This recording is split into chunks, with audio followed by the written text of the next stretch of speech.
આપ રાષ્ટ્રીય ચૂંટણી સમિતિ તથા પ્રદેશ ચૂંટણી સમિતિ દ્વારા ચર્ચા વિચારણા બાદ આગામી સમયમાં યોજાનાર સ્થાનિક સ્વરાજ્યની ચૂંટણી અંતર્ગત સમગ્ર ગુજરાતના 460 થી વધુ ઉમેદવારોની પ્રથમ યાદી જાહેર કરી છે, જેમાં ભરૂચ, આમોદ, જંબુસર અને અંકલેશ્વર તાલુકા પંચાયત બેઠકો માટેના ઉમેદવારોના નામ પણ જાહેર કરાયા છે। આ પાર્ટી દ્વારા જાહેર થયેલ પ્રથમ યાદીમાં ભરૂચ જિલ્લા તાલુકા પંચાયતની 18 બેઠકોના ઉમેદવાર, ભરૂચ નગરપાલિકાની 8 બેઠકો માટેના ઉમેદવાર તેમજ ભરૂચ જિલ્લા પંચાયતની 6 બેઠકોના ઉમેદવાર જાહેર કરવામાં આવ્યા છે। આમ આદમી પાર્ટી ગુજરાતમાં પરિવર્તન માટે મજબૂત વિકલ્પ તરીકે ઉભરી રહી છે, એમ ભરૂચ જિલ્લા પ્રમુખ પિયુષ પટેલે જણાવ્યું હતું। આવનાર સ્થાનિક સ્વરાજની ચૂંટણીને ધ્યાનમાં રાખીને આમ આદમી પાર્ટી ગુજરાતની તમામ જિલ્લા પંચાયત, તાલુકા પંચાયત, મહાનગરપાલિકા અને નગરપાલિકાઓમાં જનતાના પ્રશ્નોની વાચા આપવા ઉમેદવારો ઉતરવા જઈ રહી છે। ભરૂચ જિલ્લામાં પણ આજે અંકલેશ્વર, ભરૂચ, વાગરા અને જંબુસર તાલુકાઓમાં જિલ્લા પંચાયત, તાલુકા પંચાયત અને નગરપાલિકાઓ માટેના ઉમેદવારો જાહેર કરવામાં આવ્યા છે। આ તમામ ઉમેદવારો સામાન્ય પરિવારોમાંથી આવતા છે અને તેઓ હંમેશા સામાન્ય જનતા માટે સંઘર્ષ કરતા રહેશે।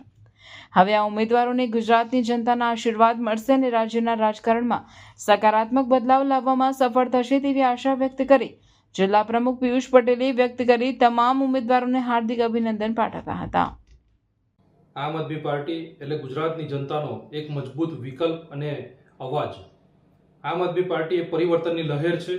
આવનારા ઇલેક્શનની અંદર ગુજરાતની તમામ સીટો પર તાલુકા પંચાયત, જિલ્લા પંચાયત અને નગરપાલિકા, મહાનગરપાલિકાઓમાં પોતાના ઉમેદવારથી ઇલેક્શન લડવા માટે જઈ રહી છે।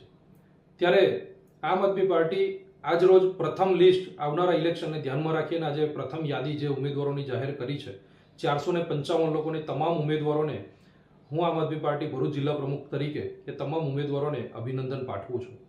આવનારા દિવસોની અંદર તમામ ઉમેદવાર ખૂબ જંગી બહુમતીથી જીતે અને ખૂબ મજબૂતાઈથી લડે, ગુજરાતની જનતાનો અવાજ બની રહે, ગુજરાતની જનતાને જે પ્રશ્નો છે એના વાચા આપે એવી આશા પણ હું વ્યક્ત કરું છું।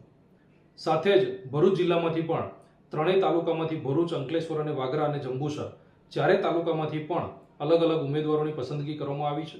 એમાં તાલુકા પંચાયત, જિલ્લા પંચાયત, નગરપાલિકાના વોર્ડોમાંથી જે ઉમેદવારો જે પસંદ કર્યા છે, આ તમામ ઉમેદવારોને પણ હું અભિનંદન પાઠવું છું।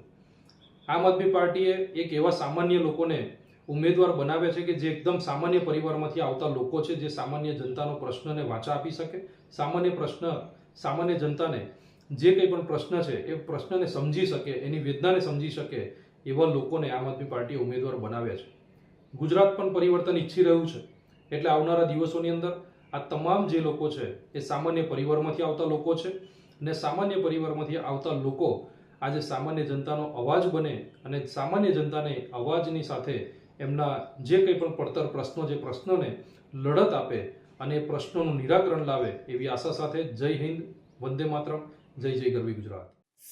45 ડિગ્રી ગરમી પર અહીંયા છે 100% ચિલ અને 0 સ્ટ્રેસ। સુરતમાં એવી જગ્યા છે જ્યાં સમર હોલિડે ગોવા કરતા પણ મસ્ત લાગે। આ છે સુરતનું hidden summer escape, diamond city water park. અહીંયા સ્ટ્રેસ દૂર થઈ જાય અને ફન તો ફૂલ ઓન છે બોસ। અહીંયા જાયન્ટ સ્લાઇડ્સ, વેવ પૂલ અને ક્રેઝી રાઇડ્સ છે જે તમને થોડા જ સેકન્ડ્સમાં રિયલ લાઈફ એડવેન્ચરનો ફીલ આપે છે।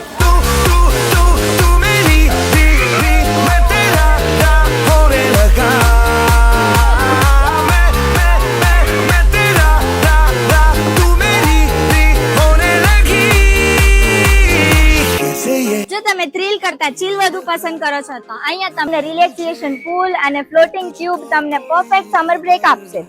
અને ફન પછી એનર્જી રિચાર્જ તો કરવું જ પડે ને, તો અહીંયા ફૂડ પ્લાઝા પણ છે જ્યાં ફાસ્ટ ફૂડ, બેવરેજીસ, એની સાથે અનલિમિટેડ ગુજરાતી ફૂડ પણ તમે ફૂલ એન્જોય કરી શકો છો અને લિમિટેડ છાશ અને સ્વીટ્સ મળે છે। તો આ સમરમાં એસી રૂમમાં બેસવા કરતા એક દિવસ ડાયમંડ સિટી વોટર પાર્કમાં સ્પેન્ડ કરો ને એ ફ્રેન્ડને ટેગ કરો જે સમર આઉટિંગ પ્લાન કરે છે ને રેટ જાણવા માટે અમારા પેજને ફોલો કરો। લોકેશન: અસ્તગામ, સેવાની ચોકડી, કામરેજ, સુરત।